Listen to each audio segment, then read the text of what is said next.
Chers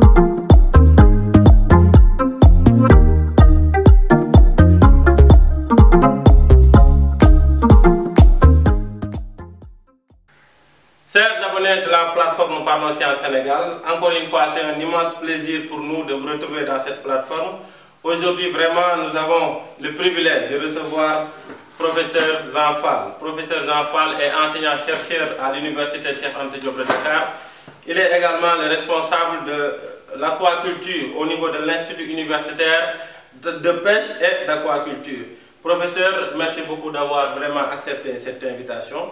Donc vous avez entendu, hein, aujourd'hui on va parler de l'aquaculture, un domaine très important sur le plan économique, mais également un domaine qui est pourvoyeur d'emplois.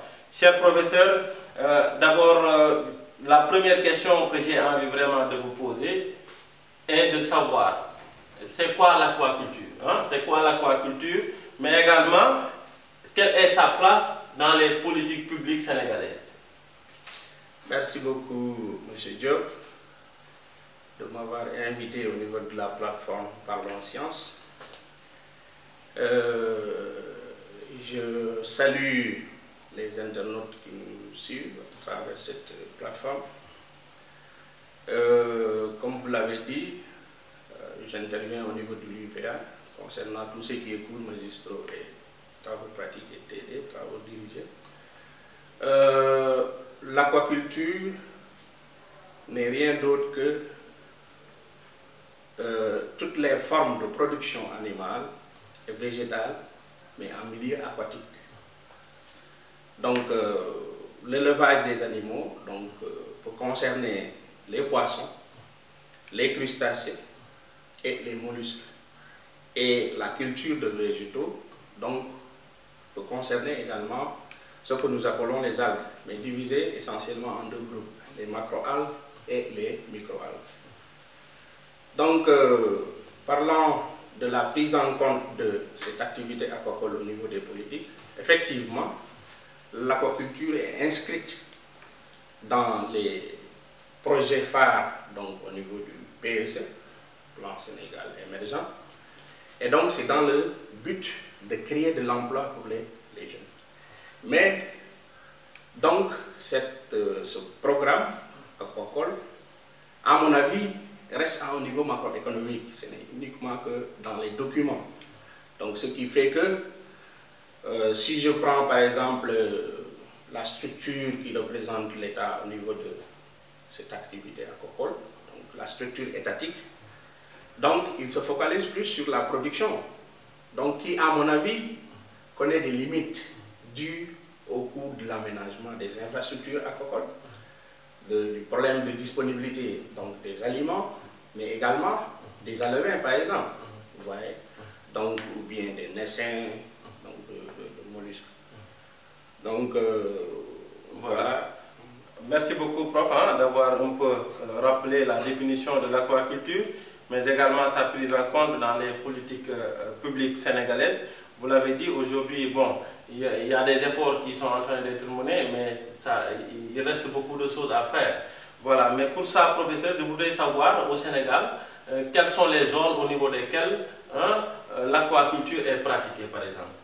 Effectivement, selon la structure donc, étatique qui s'occupe de l'aquaculture, en l'occurrence l'Agence nationale de l'aquaculture, donc ces activités aquacoles sont réparties essentiellement dans 4 zones.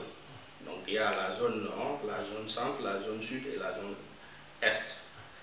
Donc la zone nord, c'est essentiellement constitué de la frange Saint-Louis jusqu'à Matam. Là, on produit quand même une quantité assez importante de poissons, de tilapia. La zone centre, qui regroupe un peu les régions centres, et la zone sud, donc, qui est essentiellement constituée de Ziguinchor, Sédhiou, Kolda, et la zone est, donc, qui est vers Tamba, Kédougou. Donc voilà, cette activité commence à se répartir un peu au niveau national. Merci beaucoup, ça c'est un peu la cartographie. Voilà, professeur, maintenant, c'est quoi, hein, un peu l'impact ou bien les impacts hein, socio-économiques hein, de l'aquaculture au Sénégal, par exemple? Ok, l'aquaculture contribue donc à l'approvisionnement donc en protéines, je dirais même à la fourniture donc de protéines animales, donc qui sont essentiellement constituées de poissons. C'est également un secteur donc pourvoyeur d'emplois, mais également de devises.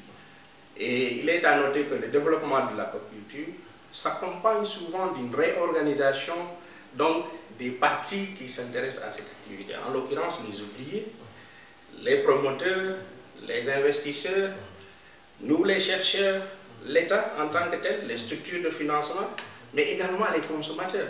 Vous voyez, donc cette activité entraîne donc vraiment un changement, une interaction entre ces différents groupes que je viens de citer tout à l'heure. Donc voilà, en tout cas merci beaucoup. Mais prof, est-ce qu'il y a une collaboration entre tous ces différents groupes que vous avez cités qui partagent le même secteur? Est-ce que la collaboration, vraiment, elle existe? Bon, elle existe, mais quand même elle est très faible. Donc cette collaboration mérite d'être améliorée. Okay. Et c'est là où quand même le bas blesse au niveau du Sénégal. Par exemple, si je prends le cas de la recherche, donc la recherche n'est pas trop appuyée par la structure étatique donc, qui s'occupe de tout ce qui est activité aquacole au Sénégal. Et également par rapport aux acteurs, il y a quand même une distance qui nous sépare un peu parce que le chercheur, à travers la structure étatique, devait aller s'enquérir de la situation des acteurs de base et essayer de formuler leurs problèmes donc, en axe de recherche.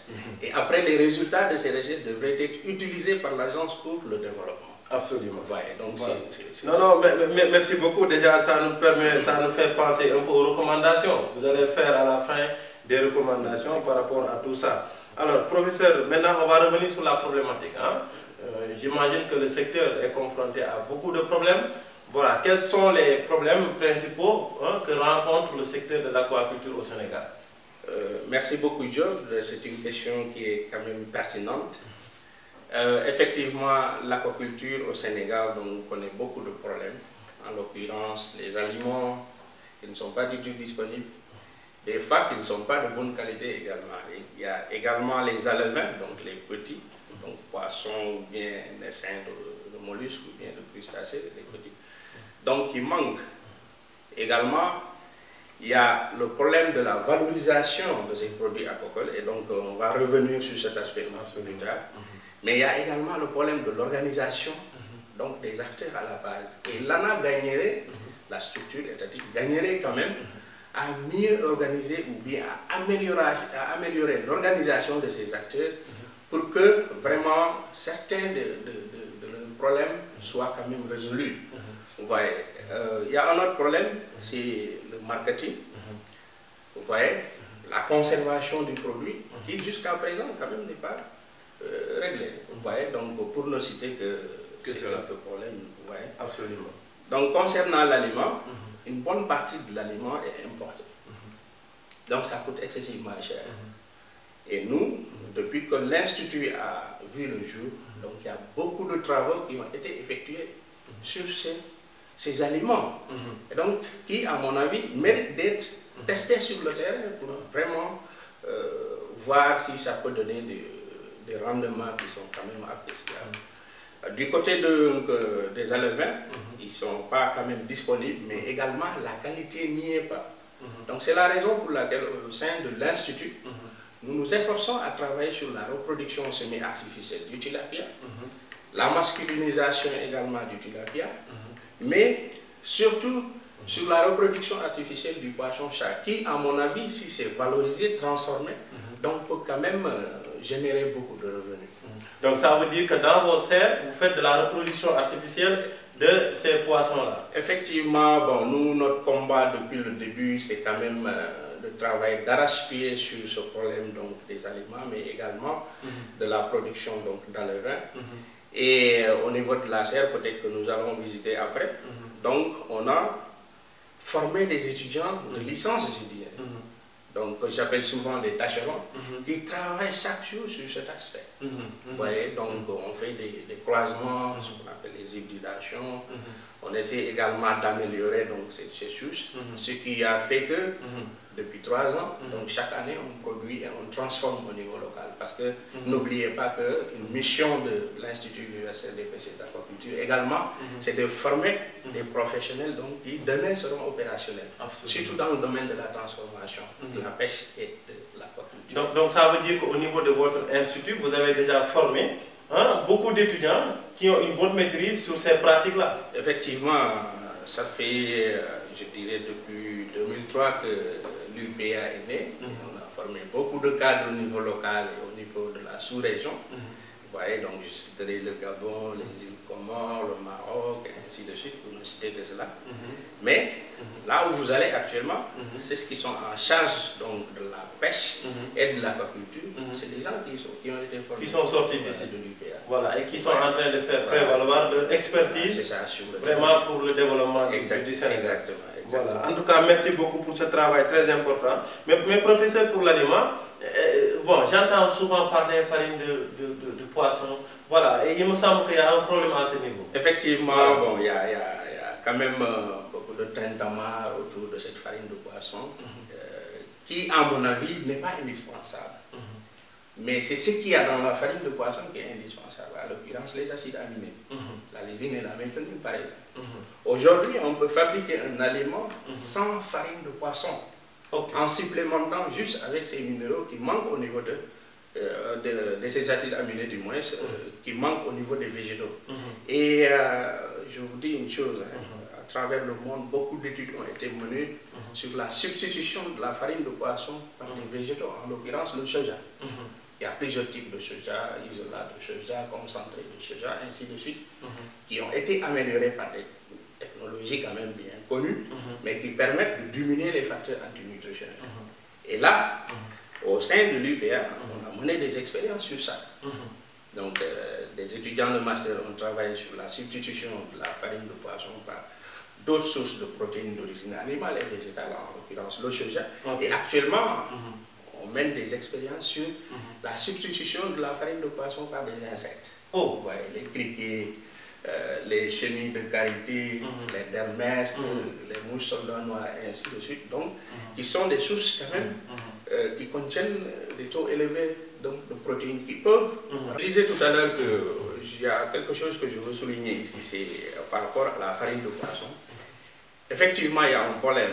Bon, il y a les bateaux-russes qui venaient, qui transformaient le poisson que nous devions manger en farine de poisson, ça c'est quand même alarmant. Il y a également des usines qui sont installées au Sénégal et qui actuellement connaissent des problèmes donc, dus vraiment aux problèmes donc, liés donc, à l'odeur au niveau des régions. Mais ce qu'il faut dire, c'est que toute cette farine de poisson n'est pas utilisée au Sénégal. Donc une bonne partie est exportée. Vous voyez, jusqu'au Japon, jusqu'au Cameroun, que je connais bien. Moi, je connais des sociétés japonaises qui achètent leur farine de poisson ici au Sénégal. Mais ce n'est pas pour donner à des animaux, c'est pour fertiliser des sols. Également, au Cameroun, ils en achètent ici, donc pour faire, donc fabriquer des aliments. Et une partie également est utilisée pour la volaille et d'autres animaux terrestres. Vous voyez. Donc, une faible partie est utilisée pour l'aquaculture au Sénégal. Parce que, à ma connaissance, il n'y a pas une unité de fabrication d'aliments pour poissons au Sénégal. Il n'y en a pas. J'ai essayé, bon, un peu avec NMA, Sédiment, mais ça n'a pas marché. Parce qu'ils ne trouvent pas l'intérêt d'ouvrir une ligne de production d'aliments, là où, quand même, la demande n'est pas importante. Vous voyez. Mais, toujours est-il que l'ANA devrait quand même aller dans le sens donc d'aider les acteurs privés donc, à mettre des unités, à mettre en place des unités de fabrication. Oui, et pour même employer, vraiment, donc, ça va créer de l'emploi. Et en plus même, donc, parlant toujours des problèmes, les alevins par exemple, il y a des écloseries étatiques. Donc l'ANA installée. Mais à mon avis, l'ANA gagnerait à encourager la mise en place d'écloseries privées. Il y en a quelques-uns, comme si je prends l'exemple de Guy de Mbodjen, mais quand même qui n'est pas suffisant. Si on a mené dans le passé des études comparatives entre le Bénin et le Sénégal, mais ceux qui développent l'aquaculture au Bénin, c'est le privé. Et au Sénégal, on s'appuie sur l'État. Et l'État ne peut pas tout faire. pas possible. Absolument. Ouais. Donc ça veut dire que vraiment il faut développer l'initiative privée. C'est ça, exactement. Et voilà un secteur vraiment qui est favorable pour ça. Bien sûr, vraiment, professeur, créateur d'emplois. Vraiment, toutes les explications ont été vraiment claires. Hein. Je pense que ça va donner, je pense que ça va motiver, hein. Ça va motiver pour ceux-là qui veulent travailler, bien sûr. Hein, à aller vers des perspectives intéressantes. Voilà. Alors, professeur, voilà, vous l'avez tout à l'heure brossé. Vous faites de la reproduction artificielle. Ça m'a vraiment émerveillé. Hein. Ça veut dire que la reproduction normale, si on respecte la durée, ça risque d'être compliqué parce qu'on est en élevage. Voilà. Et vous faites de la reproduction artificielle au niveau, et c'est quelque chose qui est maîtrisé. Exactement. Je prendrai, M. Diop, le cas du clarias du poisson-chat, qu'on appelle Silure Uyas en Wolof. Oui. Donc, dans les conditions naturelles, cette espèce se reproduit qu'une seule fois par an. C'est pendant l'hivernage et l'heure de crue. Mais quand même, ça il faut le dire, hein, l'objectif de cette activité, c'est quand même de gagner de l'argent, c'est d'en tirer du profit. Vous voyez. Et donc, si par exemple, on essaie de reproduire ce phénomène naturel, on ne gagnera absolument rien. C'est la raison pour laquelle nous, on a jugé nécessaire, pour accélérer donc cette production, donc de faire ce qu'on appelle de la reproduction artificielle. Donc là, bon, il y a plusieurs techniques de reproduction actuelle. Hein. On peut utiliser des hormones, mais nous, on préfère utiliser les extraits hypophysaires. Très simple à extraire et à utiliser donc pour faire la reproduction. Ce qui fait que, à notre niveau, chaque 3 mois, on peut faire de la reproduction. Au lieu d'attendre l'année. Au lieu d'attendre, par exemple, une reproduction qui ne sera que pendant l'hivernage. Et c'est maîtrisé. Bien sûr, cette technique a été maîtrisée. Il y a beaucoup de publications sur ça. Voilà. Et je te dis une chose, c'est des étudiants de licence qui font ça. Qui font cela. Voilà. Moi, je les appelle des tâcherons, c'est des ingénieurs de travaux. Donc, c'est vraiment une main-d'œuvre qui est là, qui est quand même prête à travailler sur le terrain. Voilà. Donc, vraiment, merci beaucoup. Hein? Un secteur qui mérite une meilleure attention de la part de nos autorités. Un secteur pourvoyeur d'emploi pour tout simplement la jeunesse qui a une maîtrise sur ça et qui est formée au niveau de nos universités. Encore une fois, merci beaucoup. Bon, il y a aussi la qualité de l'eau, hein, le renouvellement de l'eau, il me semble que... Effectivement, bon... Voilà, mais rapidement. M. Diop, donc on nous accuse souvent des pollueurs, mais quand même il y a des systèmes, par exemple l'aquaponie, les systèmes intégrés, qui permettent quand même d'éviter cette pollution donc, au niveau de l'environnement. Donc l'eau issue des élevages est utilisée pour l'irrigation et ceci permet d'avoir quand même des produits bio, voilà, et ainsi de suite, par exemple. Voilà. En tout cas, merci beaucoup, merci pour ça. Vous avez des choses à rajouter. Concernant, vous m'aviez posé la question, je pense bien, sur les pathologies. Donc il y a plusieurs types de pathologies. Hein. Donc il y a les maladies virales, bactériennes, fongiques, et ainsi de suite, même liées à l'environnement. Mais quand même, bon, dans notre formation également, on y travaille drasticamente. Le problème, c'est quoi? C'est que nous n'avons pas les équipements maintenant qu'il faut pour montrer aux gens ce qu'on peut faire quand même des détections moléculaires, par exemple, de ces pathologies. En l'occurrence, tout ce qui est PCR, vous en connaissez quelque chose, vous représentez une société au Sénégal. Donc tout cet arsenal nous manque. Mais quand même, les connaissances sont là. Voilà. Donc ce qui fait que, bon, à un certain moment, pour faire du update, donc je suis obligé d'aller un peu vers l'Asie. Et donc, je pense on va revenir un peu sur les partenaires, professeur. Hein? On va revenir sur les partenaires. Encore une fois, merci beaucoup pour toutes ces informations pertinentes. Mais peut-être, voilà, comment, selon vous, hein, comment on peut valoriser, on peut mieux valoriser les produits aquacoles? Ok. Actuellement au Sénégal, le tilapia, de même que le poisson-chat est souvent vendu à l'état frais. Donc pour le tilapia, ça ne dépense pas 1500. Et pour le poisson-chat... Ah voilà, c'est ce terme-là. Tilapia, c'est ce que nous appelons was. Ok. Donc, et pour le poisson-chat, c'est ce que nous appelons yas. Merci beaucoup. Mais si vous allez dans le Morolan, ils l'appellent colère. Si vous allez vers Kolda, c'est ce qu'ils appellent kono-kono. Donc il y a des noms donc, locaux, et ceci dépend des endroits. Voilà. Ouais. Donc pour par exemple valoriser ces espèces, à mon avis, il serait bien de les transformer sous forme de filets, étêtés, en forme de dents, ou bien Vous voyez, faire ce qu'on appelle la transformation artisanale, faire du salage, puis de la fermentation, ou bien faire du fumage, ainsi de suite. Donc il y a une variété de produits qu'on peut faire. Et l'Institut travaille également sur ça. L'année passée, on avait par exemple environ 400 kilos qu'on avait transformés. Et je vous avoue qu'on avait vendu le kilo à 5 000 francs. Là où ça a quitté le produit frais, 2 000 francs. Donc après valorisation, transformation, je dirais, donc on parvient à le vendre à 5 000 francs. Et au même moment, au niveau du marché, le kilo était à 6 000 francs. Vous voyez. Donc en valorisant ces produits, on peut quand même gagner plus d'argent. Voilà.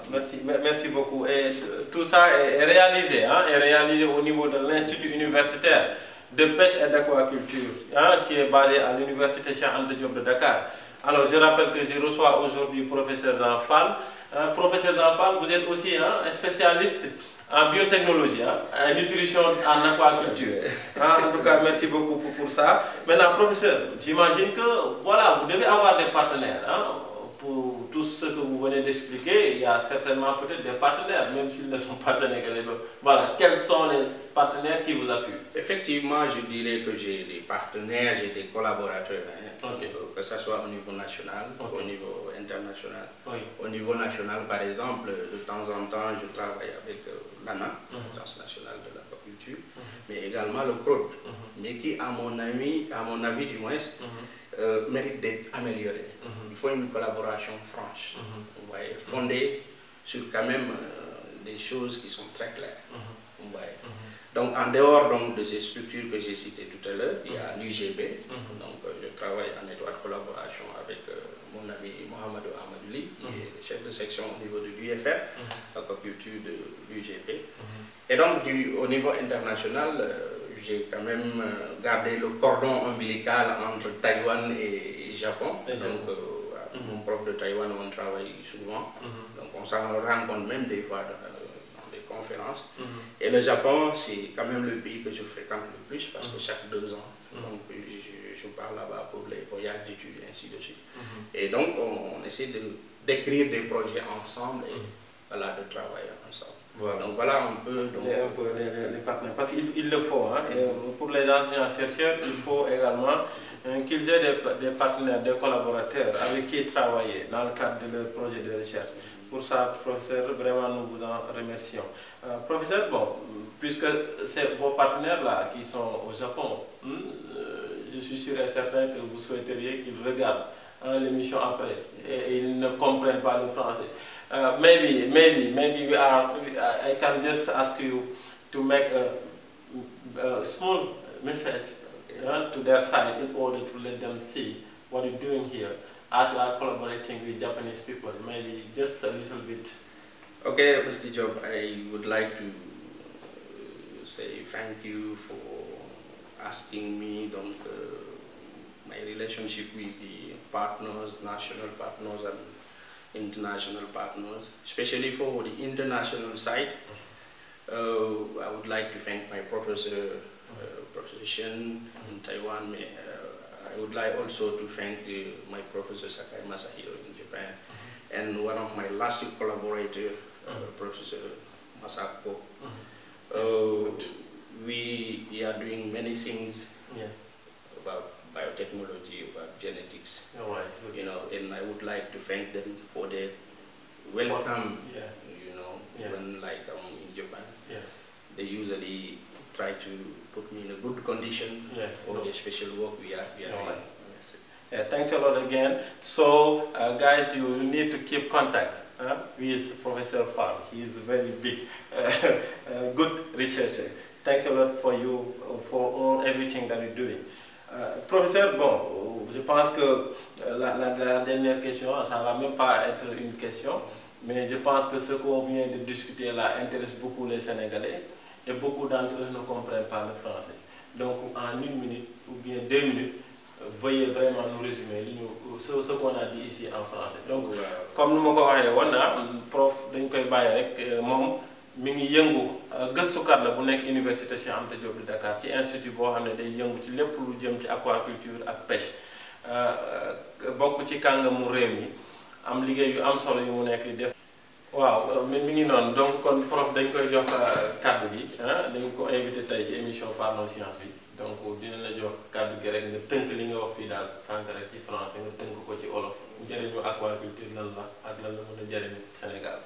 waaw effectivement bon pour ñi xamul lan mooy aquaculture daanaka gaab bu yanj la bu am yarum jën ci biir yarum sipaax yarum yoxos ak yarum ay algues gàncax bu nekk ci géej donc am na solo trop parce que donc mun na indi ay ferñeent yoo xamante ni ñi dañ ko soxla mais en plus donc mun na indi profit xaalis donc ci liggéey beneen élément bi nga xamante ne dafa important tey aquaculture dem na sax ba nekkatul pour produire lekk tout simplement mais ci médecine sax dañ ko ci utiliser mais également ci production essence bi nga xamante ne mooy daal actuellement suñu oto yi donc vraiment day contribuer ci sécurité alimentaire mais également day contribuer ci sécurité énergétique même vous voyez donc à part loolu gaa structure bi ci yëngu bu baax a baax bon mu ngi def ay jéego mais pour man jéego yi dafa doy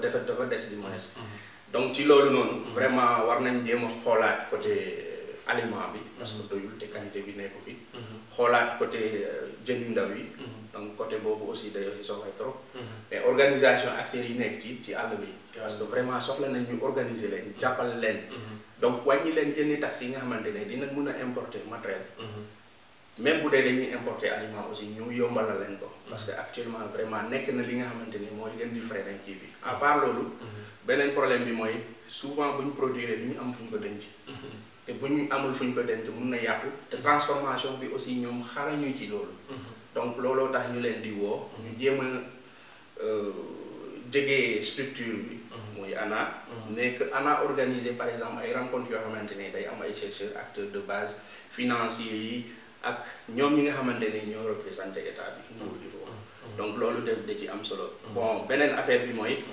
gàkku yi yar ci jànkonteel ay difficultés comme feebar yi mais feebar yooyu quand même bon ñu ngi ciy gëstu bu baax a baax ba feebar yu bëri mun nañ leen faj te du ñu yàqal dara voilà donc concernant nag partenaires yi gaa am nañu ay partenaires au niveau Sénégal mais quand même am nañu ay partenaires ci biti comme Taïwan ou bien Japon ay affaires yooyu nga xamante ne vraiment ñu ngi ci def ay gëstu yu am solo parce que ku mosul dégg vaccin crevette moom foo ñëwee ci ñun mën nañ leen ci wax dara affaire génétique aussi dañ ci yëngu bu baax a baax ak détection voilà immunologie bi aussi xam naa peut-être mën nañ ci jël beneen émission de passage maa ngi remercier le professeur Mbengue vraiment wax na ci lu am solo donc jour boobu man daa mel ni dama nekkoon ci cours affaire immunologie donc loolu yëpp dafa am ci suñu domaine également donc voilà un peu donc jëw li ma ci bëggoon wax jërëjëf professeur waxtaan bi di jégalu nag séeréer bu doon làkk vraiment am na solo vraiment merci beaucoup merci vraiment peut-être un dernier mot à l'endroit de vos collègues